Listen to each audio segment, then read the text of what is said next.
I've always believed that good communication between the public and the sheriff's office plays a vital role in crime prevention. Communicating with you has been a priority of mine since I became sheriff in 1996. We intend to use this program as another way to keep you up to date about crime trends. We also, through crime mapping and our crime reporting on our website, want to tell you about every crime reported in the parish, even those that don't warrant a news release.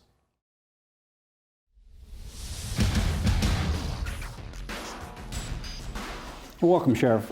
First, let me congratulate you on your vote of confidence from the residents of St. Charles Parish who have re-elected you without opposition. When you make the middle of this term, you will be the longest serving sheriff in our 208-year history and the only one to have been elected without opposition, something you've done 3 times. Something well deserved, and congratulations.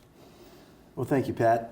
First, let me say that it is indeed a great honor, number one, to be elected by a vote of the people to such an honorable office, to such an important office that, as I see it, is directly responsible for the lives and property of the people of St. Charles Parish.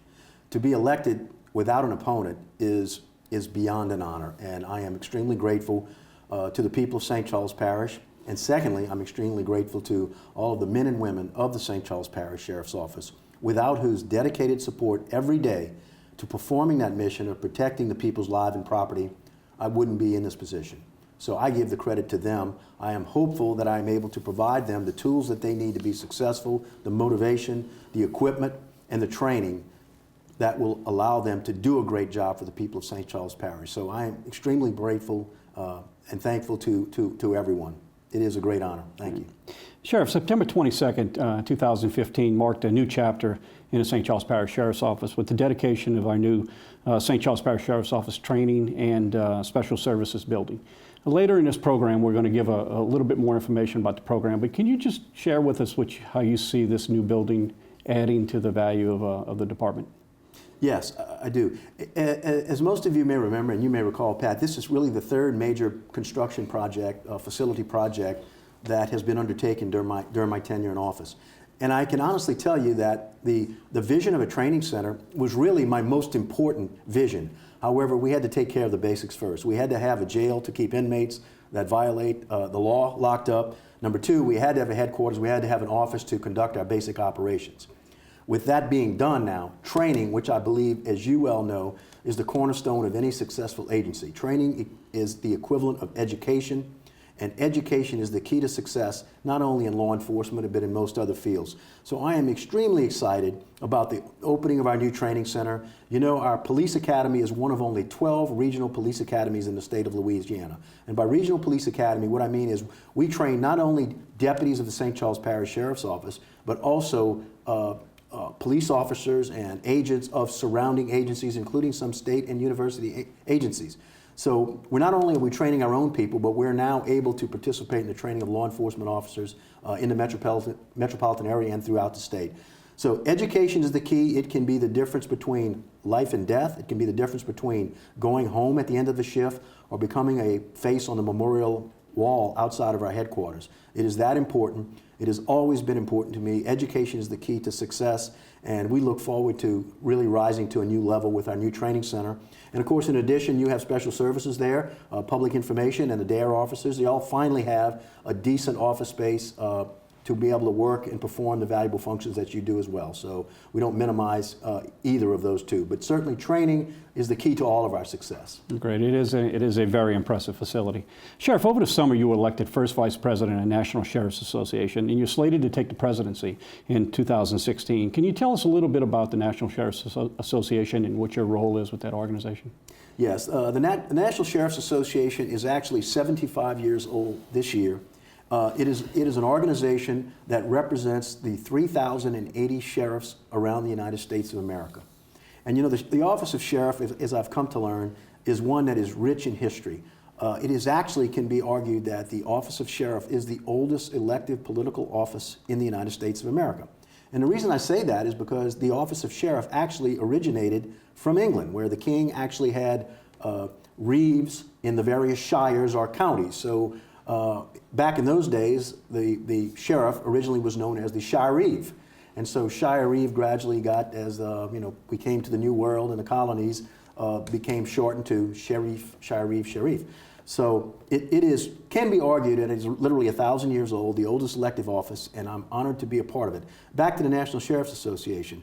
In these tough days of where law enforcement is literally under the gun, is under public scrutiny, in many cases wrongfully under too much public scrutiny because of the furor that is going on in the country today.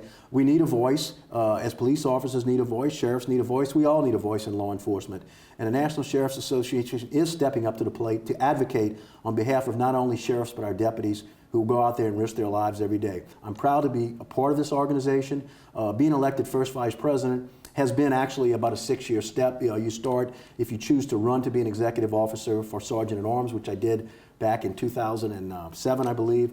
And so it is a gradual progression up to the office of president of the National Sheriff's Association. And I will be, since I have been reelected here, I will be installed as the president of the organization next June at our annual conference. And I really look forward to that. It will not diminish my duties here in St. Charles Parish. I will certainly continue to keep a close eye and manage the St. Charles Parish Sheriff's Office. But I look forward to the chance to be able to advocate nationwide on behalf of America's sheriffs. And I now have the experience to be able to do that, I believe, effectively.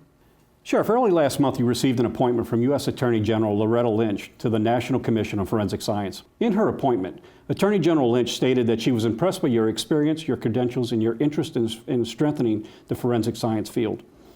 And she believes that you have much to contribute to this commission. Congratulations on your appointment. What a great honor for you personally and also for St. Charles Parish. Can you tell us a little bit about this commission and how the experience you gained here in St. Charles Parish is going to help shape the future of forensic science in America? Yes, the National Commission on Forensic Science was created 2 years ago by the Attorney General.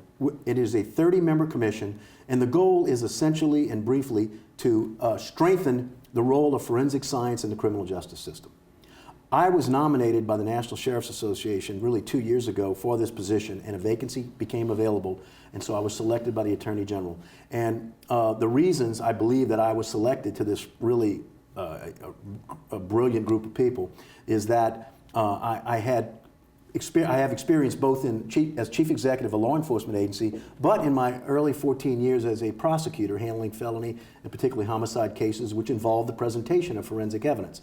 So they kind of felt I really was a dual, I came back from a dual background, strong background involved in forensic science. I'm not a forensic scientist, obviously, but there's a variety of diversity of people on the commission. You have forensic science in all the different areas. You have lab directors. You have law enforcement executives and various other people involved. You have judges, prosecutors, state and federal. So I really I guess they saw me as getting 2 birds with 1 stone, a prosecutor as well as a law enforcement executive.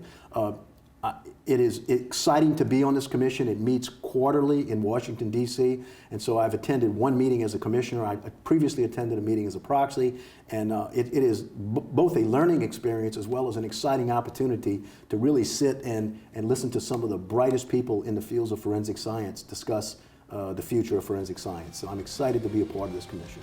Great, Sheriff. I think it's exciting things going on in St. Charles Parish. Again, congratulations on all of your accomplishments, and keep up the great work. Thank you. Well, we will not lose sight of the fact that our job is to keep the people of St. Charles Parish and your property as safe as possible. Thank you. Thank you.